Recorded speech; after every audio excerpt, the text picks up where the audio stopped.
Hello everyone, আশা করি তোমরা সবাই ভালো আছো এবং তোমাদের আহ, কথা অনুযায়ী, মানে তোমরা আমাকে যেমনটা কমেন্ট করেছো, পার্সোনালি যারা জানিয়েছো, আহ, তোমাদের সেই রকম কথা অনুযায়ী আমি সাইকোলজির পার্ট 2টা এনেছি। আমি আগেই বলে রাখছি, পার্ট 2টা হতে পারে একটু বেশি সময় লাগতে পারে, হতে পারে 11 মিনিট কিংবা 15 মিনিটের একটা ভিডিও হতে পারে। যদি কারো মনে হয় যে হ্যাঁ, এটা অনেকটা লেন্দি ভিডিও এবং এটা দেখে তোমার সময় নষ্ট হলো, যেমনটা আগের ভিডিওর কমেন্টে কোনো একজন সুবুদ্ধিমান ব্যক্তি হয়তো কমেন্ট করেছেন, আহ, তো যদি এমনটা মনে হয় এবং পরীক্ষার টাইমে এটা কাজে লাগবেই না এমনটা যদি মনে হয়, জাস্ট ইগনোর করে দাও। মানে এই এই ভিডিওটাকে ইগনোর করে দাও, এখানেই দেখা স্টপ করে দাও। আর আর এগোতে হবে না। তোমার অন্যান্য আরো যে সকল কাজ আছে সেইগুলো করো। আর যাদের মনে হচ্ছে যে না, এটা হেল্পফুল হতে পারে কিংবা হবে, অথবা আমার থেকে হেল্প পেয়েছো আগেও এবং পরিচয় আছে, তারা মানে এটা দেখতে থাকো। আশা রাখছি যে এখানে আমি বেশ কিছু প্রশ্নের কথা বলবো এবং যেগুলো হয়তো গুরুত্বপূর্ণ হতে পারে। আবার এটাও হতে পারে যে হচ্ছে আমি একটু বোঝানোর চেষ্টা করব, নো ডাউট আমি বোঝানোর চেষ্টা করব। আমি আবারও ক্লিয়ারলি বলছি, আমি কিন্তু বোঝাবো, কারণ এমনও অনেকেই ছিল যারা আমাকে পার্সোনালি জানিয়েছে, দাদা টপিকটা একটু বুঝিয়ে দিলেও ভালো হয়। তো আমি চেষ্টা করছি টপিকটা এমনভাবে বুঝিয়ে দিতে যাতে এর থেকে পরীক্ষায় প্রশ্ন আসলে মানে এটার উত্তর যে এটাই হবে অন্যটা হবে না, এইরকম চিন্তা ভাবনাও যেন এখানে তৈরি হয়ে যায়। আমি হয়তো বোঝাতে পারলাম, আমি রিপিট রিপিট করছি। ধরে নাও যে 4টে অপশন রয়েছে, সেই অপশনের মধ্যে ওই এই প্রশ্নটির উত্তর যে এটাই, অন্যটি নয়, আহ, সেই বিষয়ক জ্ঞান তোমার তৈরি হয়ে যাবে বা থাকা উচিত বলে আমার মনে হয়। যে কোনো পরীক্ষার ক্ষেত্রে, যে কোনো পরীক্ষা কোয়ালিফাই করবার জন্য এতটুকু নলেজ তো থাকা দরকার, এতটুকু আমার মনে হয়। যাই হোক, আজকে আমি যে পার্টটা নিয়ে আলোচনা করছি, আমি আবার রিপিট করছি, সাইকোলজি পার্ট 2। এবং এই সাইকোলজি পার্ট 2তে আমি আজকে যে বিষয়টা পড়াবো সেটা, বা পড়াবো বলা তো একেবারে ভুল, বোঝানোর চেষ্টা করব, সেটা হলো মনোবিজ্ঞানের পদ্ধতি, যেটা পরীক্ষাতে বা পরীক্ষার সিলেবাসে আছে। এবং এটা গুরুত্বপূর্ণ। এর ইংরেজিটা, মানে ইংরেজিতেও আমার একটা ভিডিও আছে, যেটা ইংরেজি প্রেজেন্টেশন আছে, ওটা কিন্তু আগেই রয়েছে আর কি, সাইকোলজিরই। তোমরা চাইলে সেটাও দেখে নিতে পারো। এটা বাংলায় করবার চেষ্টা করেছি মাত্র, এছাড়া আর কিছু না। তো আমি আমি একদম পাতি ভাষা, পাতি বাংলায় এটা আমি দেওয়ার চেষ্টা করছি, যাতে সেই সকল আমার ভাই বোন বা বন্ধুরাও যাতে বুঝতে পারে, যারা হয়তো একটুখানি হলেও ইংরেজিতে দুর্বল আছে, একটুখানি হলেও দুর্বলতা আছে, হয়তো কিছু টার্ম তারা বুঝতে পারে না। আহ, আমি তাদের জন্যই একদম স্মুথলি ব্যাপারটাকে আমি এগিয়ে নিয়ে যাওয়ার চেষ্টা করব। ওকে, তো চলো শুরু করা যাক। আমি আজকে যেটা পড়ানোর, সরি, বোঝানোর চেষ্টা করবো, সেটা হচ্ছে মনোবিজ্ঞানের পদ্ধতি। এবং এই মনোবিজ্ঞানের পদ্ধতিগুলো কি, সেইটাও আমি বোঝানোর চেষ্টা করব। দেখো, মন মন মানে এমনটা নয় যে আমি হাতে করে দেখাতে পারি হাতের এই অমুক অঙ্গটির মতো, অমুক অমুক অঙ্গটির মতো মন একটি বিষয়, এমনটা কিন্তু আমরা দেখাতে পারি না। আবার অনেক জায়গায় কিন্তু মন বলতে গেলে বুদ্ধিকেও বোঝানো হয়, যেগুলো আমি গত দিনের পার্টে আমি বলে দিয়েছি। যে কোন কোন জায়গায় কারা কারা কিরকম সংজ্ঞা দিচ্ছেন, সেই সকল বিষয়ক তথ্য আমি কিন্তু গত দিনে বলে দিয়েছি। আমি তার রিপিট টেলিকাস্ট এখানে করার চেষ্টা করবই না। দেখো, ব্যাপারটা হচ্ছে, মনকে যদি জানতে হয়, হুম, তাহলে কিন্তু বেশ কিছু পদ্ধতির অবলম্বন করতে হয়। অনেক সময় দেখবে বড়রা বলে থাকেন, বা আমাদের শিক্ষক শিক্ষিকা বা অধ্যাপক অধ্যাপিকাগণ অনেক সময় বলেছেন, এই তুমি অন্যমনস্ক হয়ে আছো কেন ক্লাসে, পড়ায় মন দাও। দেখবে, খুব খেয়াল করে দেখো, তারা বলেছেন। অথবা তুমি যদি কোনো কোনো কোনো কোথাও কোথাও যদি তুমি পড়িয়ে থাকো, অন্ততপক্ষে তুমি বিএড করেছো, বা তুমি স্কুলে একটি জায়গায় তুমি ইন্টার্নশিপের জন্য গিয়েছিলে, সেখানেও কিন্তু তোমার পড়ানোর অভিজ্ঞতা হয়েছে।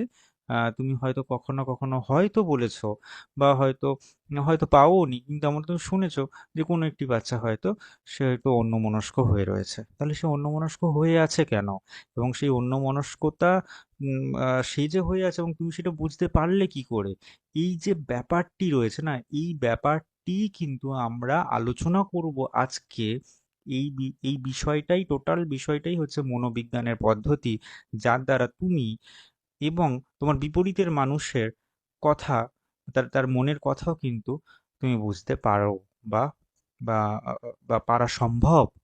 ঠিক আছে? দেখো, মনকে জানতে গেলে বেশ কিছু পদ্ধতি কিন্তু অবলম্বন করতে হয়। আমরা বেশ কিছু মনোবৈজ্ঞানিক পদ্ধতির কথা ধীরে ধীরে আলোচনা করব। মনোবিদ স্টাউট ভীষণ গুরুত্বপূর্ণ একজন ব্যক্তি।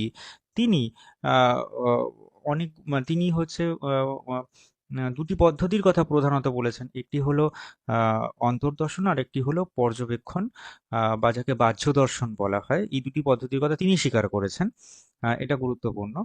তো এটা হয়তো একটা প্রশ্ন আসতে পারে, বা হতে পারে এরকম একটা প্রশ্ন থাকতে পারে। তো অন্তর্দর্শন এবং বাহ্য দর্শন বা পর্যবেক্ষণের কথা তিনি বলছেন আর কি। তো তিনি বলছেন যে সব থেকে শ্রেষ্ঠ পদ্ধতি হচ্ছে অন্তর্দর্শন। অন্তর্দর্শন, অন্তর, নট বাহ্য, অন্তর, অর্থাৎ খেয়াল করে দেখো, কোথাও না কোথাও যেন নিজের মনের কথা বলা হচ্ছে। নিজে, তুমি অ্যাজ এ পার্সন, আমি অ্যাজ এ পার্সন, আমার মনের কথা, তুমি তোমার মনের কথা জানতে পারছো। এই যে একটা পদ্ধতি, নিজের মনের কথা জানতে পারা, এখানে অন্য কেউ নেই, কিন্তু তুমিই রয়েছো। তাহলে এইরকম ক্ষেত্র কিন্তু অন্তর্দর্শনের পদ্ধতি। আমি যদি আরেকটু ভাবে ভেঙেও যদি বলার চেষ্টা করি, অনেক সময় খেয়াল করে দেখবে আমরা ঈশ্বরের কাছে প্রার্থনা করি, বা আল্লাহর কাছে আমরা হয়তো প্রার্থনা করলাম, কিংবা কেউ হয়তো গডের কাছে হয়তো প্রার্থনা করলো যে আমাকে অমুক জিনিসটা দাও, বা আমি এই বিপদের মধ্যে রয়েছি, আমাকে রক্ষা করো, এমনটা তো আমরা বলেই থাকি। এবার এই বিষয়টাও কিন্তু বাহ্য নয়, অন্তর্দর্শন। নিজের মনের মনে বলছি, নিজের মন থেকে বলছি, আমিই আছি, এমনটা নয় কিন্তু। একজন গড, একজন ঈশ্বর, তিনি সশরীরে আমার সামনে রয়েছেন। হয়েছে কি, আমি সাপোজ উদাহরণ দিচ্ছি, আমরা কেউ অর্জুন নই, আমার সামনে কৃষ্ণও নেই। ঠিক আছে? আমরা সেই যুগে বাসও করছি না। বাদ দাও। আমি এখন বর্তমানে আমি, আমি তোমাদের সকলকে নিয়ে বলছি, আমি এখন বর্তমানে আমি, এবং আমার সামনে কিন্তু কোনো অবলম্বন নেই। হয়তো কোনো মূর্তি থাকতে পারে, কিন্তু সে কিন্তু কথা বলতে পারছে না। মূর্তি কিন্তু। সুতরাং এমন ক্ষেত্রে কিন্তু আমরা নিজের মনের মধ্যে এইটা বলার চেষ্টা করি যে আমাকে অমুক বিপদের হাত থেকে কাইন্ডলি একটুখানি বাঁচিয়ে দাও প্রভু। আমরা বলেই থাকি, তাই না? এই রকম ক্ষেত্র কিন্তু অন্তর্দর্শন, অর্থাৎ আমরা আমাদের মনের মধ্যে কিন্তু এটা বলছি। তাহলে আমি রিপিট করছি, যখন আমরা ঈশ্বরের কাছে কোনো বিষয়ে চাওয়ার চেষ্টা করছি, সেই রকম পদ্ধতিও কিন্তু অন্তর্দর্শনমূলক পদ্ধতি। তাহলে অন্তর্দর্শন পদ্ধতিতে আমি নিজে, বা তুমি নিজেই হচ্ছ একজন সাবজেক্ট, নিজেই একজন অবজেক্ট। ওকে? এখানে কিন্তু আর দ্বিতীয় কেউ নেই। ঠিক আছে? বোঝাতে পারলাম? আচ্ছা, এখানে অনেকগুলো কথা লিখেছি, যাই হোক, আমি এত বলতে যাচ্ছি না। এই অন্তদর্শন পদ্ধতির সমর্থক পেলাম আমরা, প্রথমে তো পেলাম স্টাউট, এবং পরবর্তী আরো একজন ব্যক্তি আছেন, তার নাম হচ্ছে নাইট অ্যান্ড নাইট। ওকে, দুটো নাম তোমরা পেয়ে গেলে। দুটো গুরুত্বপূর্ণ হতেই পারে, পরীক্ষার সময় হয়তো দিয়ে দিল যে হুইচ ইজ নট দিয়ে, বা কোনটা নয় এর মধ্যে থেকে। তাই তোমরা সহজেই এলিমিনেট করতে পারবে যে নাইট অ্যান্ড নাইট তো অন্তর্দর্শনের ছিল, সে বাহ্য দর্শনের দিকে আসছে না অন্তত পক্ষে। এই যে এইভাবে যে একটা একটা ডিভাইড করে দিতে পারছো, বুঝতে পারছি? হতে পারে যে এটাই উত্তর। ওই যে নয় বলেছিলাম আগে, মানে পড়ানো বোঝাতে বোঝাতে বোঝাতে, ওই প্রশ্ন বোঝাতে বোঝাতে আমি একটা টাইম বলেছিলাম না, যে হুইচ ইজ নট জাতীয়, না কোনটা, নয় কোনটা, সেই সেই ধরনের বিষয়গুলো কিন্তু আমাদেরকে বুঝতে হবে। নেক্সট আর একটা পদ্ধতি হচ্ছে পর্যবেক্ষণ পদ্ধতি বা বাহ্য দর্শন। পর্যবেক্ষণ অর্থাৎ আমি অবজার্ভ করছি। ঠিক আছে? অবজারভেশন এখানে। আচ্ছা, ওই অন্তর্দর্শনের পদ্ধতির নাম হচ্ছে ইন্ট্রোস্পেকশন, ওটা বলা হয় ইংরেজি। আর এটা হচ্ছে পর্যবেক্ষণ। ঠিক আছে? বাহ্য দর্শন, বাইরের বিষয় আমরা দেখছি, অবজার্ভ করছি। বুঝে দেখো, বাইরের কোনো বিষয়কে আমি বোঝার চেষ্টা করছি, তার মানে কিন্তু এটা পর্যবেক্ষণের বিষয়বস্তু। তোমার সামনে কোনো ব্যক্তি, সে বসে আছে, ঠিক আছে? তার ভাবভঙ্গি, আকার, ইঙ্গিত দেখলেই বোঝা যায় তার মনের মধ্যে শয়তানি বুদ্ধি, দুষ্টুমি বুদ্ধি রয়েছে, নাকি সে ভালো মানুষ। সে অনুনয় বা বিনয়ের স্বরে কথা বলছে, নাকি সে ভালো মানুষ। এটা কিন্তু দেখলেই বোঝা যেতে পারে অনেক সময়। অনেক সময় আমরা বলি না যে ভালো পরিবারের ব্যক্তিরাই কিন্তু ভালোভাবে কথা বলতে জানে। অনেক ক্ষেত্রে আমরা বলে থাকি যে ভালো পরিবারের ব্যক্তিরাই কিন্তু ভালোভাবে কথা বলতে জানে, আর খারাপ পরিবারের ব্যক্তিগণ খারাপের মতো হয়। তার পিতামাতা বা সেই রকম সে পরিবেশ থেকে জন্ম হয়েছে বা সেই রকম জায়গা থেকে এসেছে, সুতরাং কিন্তু আমরা খুব সহজেই বলে থাকি, দেখবে খুব আমরা খুব সহজেই বলে থাকি যে ও খারাপ পরিবারের কিংবা খারাপ জায়গা থেকে এসেছে। এই যে বিষয়টা, এটা হলো পর্যবেক্ষণ। পর্যবেক্ষণ তাহলে বুঝে দেখো, তুমি ধরে নাও তুমি অবজার্ভ করছো, করতে গিয়ে কারো সম্পর্কে তুমি বিষয়বস্তুগুলো জানার চেষ্টা করছো। এই যে বিষয়, এই যে ব্যাপারটা, এটা কিন্তু পর্যবেক্ষণ। এই পর্যবেক্ষণের ক্ষেত্রে কিন্তু মানে তুমি কি করছো, একটা আচরণ দেখার চেষ্টা করছো। ব্যক্তির আচরণ দেখে তুমি একটা সিদ্ধান্তে আসছো। আমি রিপিট করছি আমার কথাটাকে, কারণ ইম্পর্টেন্ট বলে। ব্যক্তির আচরণ দেখে তুমি সিদ্ধান্তে আসছো। এই যে আচরণ দেখে সিদ্ধান্তে আসছো, আমি আগের দিনও বলেছি, আমি আবারও বলবো, যদি সম্ভব হয় বারবার করে মনের মধ্যে গিথিয়ে দেবো যে আচরণবাদী দার্শনিক হচ্ছেন ওয়াটসন। ঠিক আছে? এবার ধরো এক্ষেত্রে ভুল হওয়ার সম্ভাবনা আছে, বেশ প্রবল আছে ভুল হওয়ার সম্ভাবনা। যেমন ধরো, আহ, তুমি চাকরি পেয়ে গেছো, ঠিক আছে, ভীষণ আনন্দের খবর তো, তাই না? এসএলএসটি চাকরি পেয়ে গেছো, ভীষণ আনন্দের খবর, সবাই আনন্দ আনন্দ করছে, পরিবারের লোক ভীষণ খুশি। কিন্তু তুমি এত খুশি হয়ে গেছে, তুমি চোখ দিয়ে জল এসে গেছে। আমি আমি তো বাইরের একটা লোক, আমি ভাবছি, ও বাবা, এই ছেলেটি বা আমার এই বন্ধুটি, সে তার আবার চোখ দিয়ে জল বেরোচ্ছে কেন? কি ব্যাপার হলো? এ কি ডিসকোয়ালিফাই হলো নাকি? কিন্তু তা তো আমি জানি না, আমি জাস্ট কি করছি, আমি বাইরে থেকে দেখে আমি বোঝার চেষ্টা করছি। তাহলে ভাবো, খুশিতেও যে চোখে জল আসে, তাই না? আমরা সবসময় কি ভাবি, মানে কান্নাকাটি করছে মানে সে দুঃখে আছে। তো খুশিতেও যে চোখে জল আসে, এই ধরনের যে ব্যতিক্রমী দৃষ্টান্তগুলো, সেগুলো কিন্তু এক্ষেত্রে খাটে না। এই খাটে না বলে তাই জন্য এখানে ভুল হওয়ার সম্ভাবনা আছে। পর্যবেক্ষণ বা বাহ্য দর্শনে কিন্তু একটা ভুল হওয়ার সম্ভাবনা থাকে। ঠিক আছে? যেটা কিন্তু অন্তর্দর্শনে তুমি নিজের মনের মধ্যে করছো তো, সাক্ষাৎ পদ্ধতি তো, এবং এইটা কিন্তু হয় না। ওটা সাক্ষাৎ পদ্ধতি, আর হচ্ছে পর্যবেক্ষণ হচ্ছে কি বলতো, পরোক্ষ পদ্ধতি। পরোক্ষ পদ্ধতি। এটা আবার অনুমানের দ্বারা জানা যায়। এটা পরোক্ষ পদ্ধতি, অনুমানের দ্বারা আবার এটা জানা যায়। এই যে বিষয়টা, ঠিক আছে, এটা তাহলে কি দাঁড়ালো, এটা হলো পর্যবেক্ষণ পদ্ধতি। আশা রাখি আমি বোঝাতে পারছি, এবং এখান থেকে যাই পরীক্ষায় প্রশ্ন আসুক না কেন তোমরা পারবেই। বিষয়টা এতটাই সহজ বলে আমি মনে করছি আপাতত, কেমন? নেক্সট হচ্ছে পরীক্ষণ পদ্ধতি, এক্সপেরিমেন্টাল মেথড। তাহলে এই পরীক্ষণ পদ্ধতিটা এমনই একটা বিষয় যে পরীক্ষা করা হচ্ছে। হুম, পরীক্ষা করা হচ্ছে, কোথায় পরীক্ষা করা হবে? নিঃসন্দেহে পরীক্ষাগারে পরীক্ষা করতে হবে, এমন তো না যে রাস্তাঘাটে পরীক্ষা করবে, তা তো নয়। তাহলে গাড়ের জন্য একটা নিঃসন্দেহে একটা আহ, আহ, জায়গা দরকার, তাই না? একটা নির্দিষ্ট একটা জায়গা দরকার, একটা একটা খুব সুন্দর ধরনের একটা পরিবেশ দরকার, একটা খুব সুন্দর ধরনের হয়তো হয়তো একটা একটা ঘর বা একটা কামরা বা একটা রুম দরকার, যেখানে পরীক্ষণ পদ্ধতিটা সম্ভব হবে। এবং সেক্ষেত্রে তুমি অবশ্যই বুঝতে পারছো যে দুজন মানুষ থাকবে, একজন ব্যক্তি যে সিটের ওপারে রয়েছে, একজন একজন সিটের এপারে রয়েছে। ঠিক আছে? অর্থাৎ একজন ব্যক্তি, সে হচ্ছে পরীক্ষক, ঠিক আছে, আর আরেকজন ব্যক্তি যিনি কিনা ওই তার সমস্যার কথাগুলো নিয়ে এসেছেন তোমার কাছে বলবার জন্য, এরকম একজন ব্যক্তি। তাহলে দুজন ব্যক্তি আমরা এক্ষেত্রে পাচ্ছি। তাহলে পরীক্ষণ পদ্ধতির ক্ষেত্রে কিন্তু আমরা দুজন মানুষকে পাচ্ছি, একজন হচ্ছে পরীক্ষক আর একজন হচ্ছে পরীক্ষণ পাত্র। এতটুকু তো ক্লিয়ার? এবার দেখো, এই পরীক্ষক এবং পরীক্ষণ পাত্র, এটা পরীক্ষণ পদ্ধতি কেমন কেন বলবো, তোমরা হয়তো ছোটবেলাতে সিনেমা দেখেছো বা অন্যান্য কোনো শো হয়তো দেখেছো, যেখানে হয়তো দেখাচ্ছে একটা অন্ধকার কালো মতো ঘরে একজন ব্যক্তিকে একটা চেয়ারের মধ্যে বসিয়ে রাখা হয়েছে। তার চোখে মুখের সামনে হয়তো একটা আলো ফেলা হলো, আর একটা হাতের মধ্যে দিয়ে একটা বল ঝুলিয়ে দেওয়া হলো সুতোর মতো দিয়ে, আর সেই বলটা এদিক ওদিক এদিক ওদিক করে পেন্ডুলামের মতো দুলছে। হ্যাঁ, আর তারপরে তাকে বলা হলো তুমি এটার দিকে খেয়াল রাখো, তারপর তুমি ঘুমিয়ে পড়ো। সে ঘুমিয়ে গেল, তারপর তাকে বললো যে তুমি এখন অমুক সময়ে আছো, এবার বলো তো তাহলে সেই সময় কি ঘটেছিল। তাহলে এই ধরনের যে যে এক্সপেরিমেন্ট গুলো করা হচ্ছে, এগুলো কিন্তু হয় বাস্তবে। তাহলে এই ধরনের যে এক্সপেরিমেন্ট গুলো করা হচ্ছে, এটাই কিন্তু পরীক্ষণ মূলক পদ্ধতি। বুঝতে পারছো তো?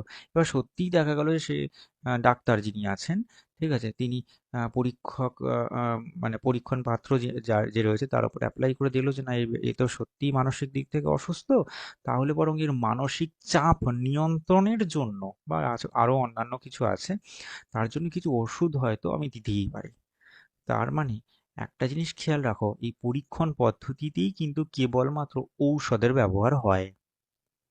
ঠিক আছে? বোঝাতে পারলাম আশা রাখছি। আর বর্তমান দিনে অনেকেই এই পরীক্ষণ পদ্ধতিকে আ অ সমালোচনা তো করেইছেন, কিন্তু তারা অ্যাকসেপ্টও করছেন।